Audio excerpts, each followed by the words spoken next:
మీ హృదయమును కలవరపడనీయకుడి, దేవుని యందును విశ్వాసముంచుడి. యోహాను రాసిన సువార్త 14వ అధ్యాయం 1వ వచనం. ప్రేమైనటువంటి దేవుని బిడ్డలారా, ఈ ఉదయకాల సమయంలో ఏ సమస్యను బట్టి నీ హృదయమును కలవరపడనిస్తూ ఉన్నావు, ఏ ఇబ్బందిని బట్టి, ఏ శ్రమను బట్టి, ఏ కష్టాన్ని బట్టి నువ్వు కలవరపడుతూ ఉన్నావో నీతోనే ఈ ఉదయకాల సమయంలో ఈ వాగ్దానం ద్వారా ఆ దేవాది దేవుడు మాట్లాడుతూ ఉన్నాడు.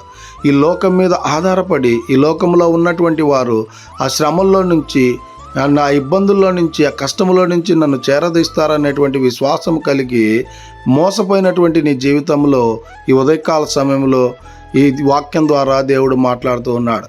ఇంతవరకు ఈ లోకం మీద ఆధారపడి జీవించినవేమో, ఇంతవరకు ఈ లోకంలో ఉన్నవారి కొరకు జీవించినవేమో, ఒకసారి నీ హృదయమును కలవరపడనీయకుండా ఆ యేసుక్రీస్తు ప్రభుల వారి యందు విశ్వాసం ఉంచినట్లయితే నీకు నెమ్మదిని, శాంతిని, ఆరోగ్యాన్ని కలుగజేసేటువంటి వాడిగా ఉన్నాడు గనుక ఇక నుంచైనా ఆ యేసుక్రీస్తు ప్రభుల వారి యందు నిజమైనటువంటి విశ్వాసము కలిగి జీవించేటువంటి వారంగా ఉండాలని కోరుకుంటూ ఈ దిన వాక్యం ద్వారా దేవుడు బలపరచును కాక. ఆమేన్.